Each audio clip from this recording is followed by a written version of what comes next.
Hi, I'm Ann Hammond with DrivingTheNation.com, and I'm here with Warren Brown from Washington Post and Barb Samardzich, Vice President of Power Train and Engineering. 17% of the people that are graduating from engineers are women.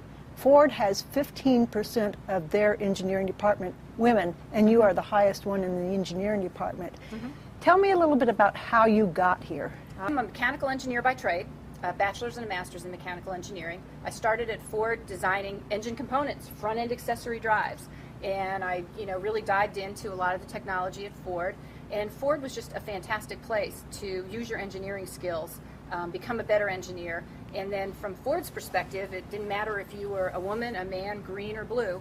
They were judging me and judging everyone around me based on how we delivered and how we fulfilled our commitments and how we contributed to the company.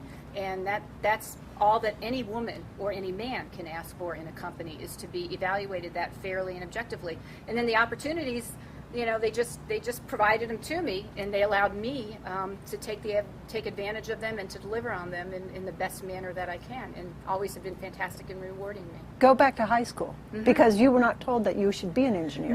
No. And when I went to high school, many moons ago, as you head towards your senior year, they start doing those tests to tell you what you have an aptitude for. And I was always very, very good in math and science, and I loved math and science. And I take these tests, and they come back and they tell me that I would make a great guidance counselor.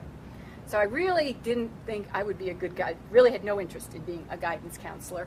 And I had some discussions with a brother who was at the time getting a master's degree in architecture. And my father actually had an engineering degree, though he was never practiced in engineering.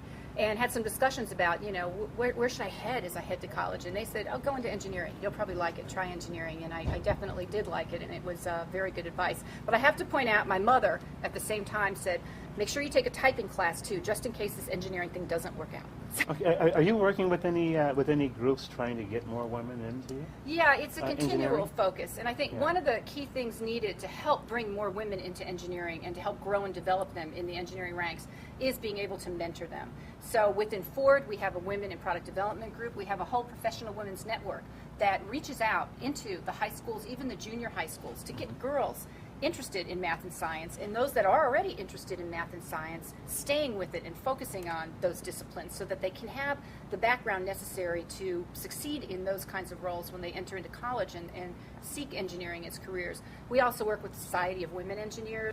Do you see anything happening in education today, either secondary or college level, to favorably influence the emergence of more women in this? Well, it has improved. When I graduated, 5% of my class was women in the engineering. I was in a mechanical engineering school which had about 3,000 engineers in the College of Engineering, and about 5% were women.